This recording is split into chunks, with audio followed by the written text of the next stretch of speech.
আপনারা জানেন যে মোবাইল আসলে মানুষের খুব শখের বিষয় এবং ভালোবাসার বিষয়। আসলে হারায় গেলে কিন্তু মানুষের অনেক কষ্ট লাগে। যার হারায় সেই বুঝে যে আসলে এটা কষ্ট কতটুকু।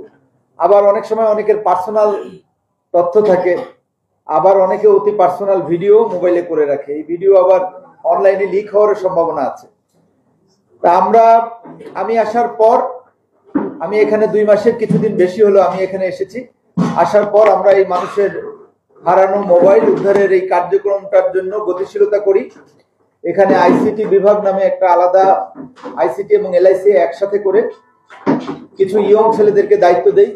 এর মধ্যে আছে আমাদের এএসআই আবু বকর, আমাদের পুলিশ কনস্টেবল আলামিন, কনস্টেবল আলমগীর, এরা কাজ করেছে। আমরা এই জাস্ট 2 মাসে আমরা 31টা মোবাইল, না 31টা আপনাদের ভালোবাসার এই মোবাইলগুলো উদ্ধার করতে পেরেছি।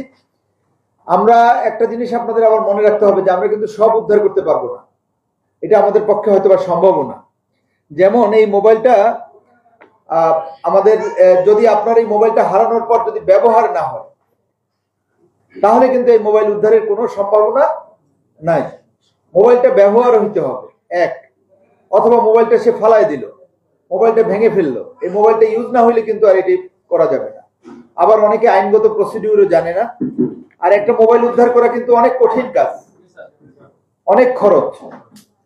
আপনার এই মোবাইলটা আপনার হারায় যাওয়ার পর এইটার আপনার থেকে তথ্য নিতে হয়, জিডি করতে হয়, আইবিআই নম্বর সংগ্রহ করতে হয়, এরপরে আরো অনেক অ্যানালাইসিস আছে। সেই অ্যানালাইসিস করে দেখতে হয় যে এটা কার কাছে আছে, তারপরে তার কাছ থেকে এটা নিয়ে আসতে হয়। আবার অনেক মোবাইলের সাথে অনেক ক্রাইমের ইনফরমেশনও থাকে। তো আমরা সাধারণত গুরুত্ব দেই যে সমস্ত মোবাইলে ক্রাইম আছে। পুলিশ অত্যন্ত ব্যস্ত থাকে, যার ফলে এর ফাঁকে ফাঁকে আমরা এই মোবাইলগুলো উদ্ধার করেছি। তা আপনারা যারা কষ্ট করে এসেছেন এবং বিশেষ করে আমার যে টিম মেম্বাররা এই মোবাইল উদ্ধার করেছে, তাদের জন্য আমরা একটা করতালি দিই। ঠিক আছে, আমাদের আলমগীর ও বলো আসেন, আরেকশো দিকে আসেন। হ্যাঁ,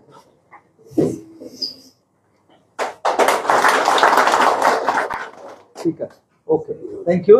আমি আশা করব যে তোমরা ভবিষ্যতে আরো ভালোভাবে কাজ করবা, আরো ভালোভাবে যেন মানুষকে সেবা দিতে পারো। এটা জাস্ট জেলা পুলিশের একটা কমিটমেন্ট যে আপনাদের মোবাইল হারানো গেলে আমরা, যদি আপনারা আইনগতভাবে জিডি করেন, আমরা একটা চেষ্টা করব। একই সাথে আমরা বলি যে আপনার মেয়ের যদি ফেক ভিডিও কেউ করে, অথবা ফেক আইডি, অথবা হয়তোবা ভুলের বশবর্তী হয়ে আপনার মেয়ে বা ছেলে নগ্ন ছবি উঠে অনলাইনে দিল, এসব বিষয়েও যদি আপনাদের এরকম কোনো ঘটনা ঘটে থাকে, আমরা চেষ্টা করব যে এই রহস্য উদ্ঘাটন করার জন্য।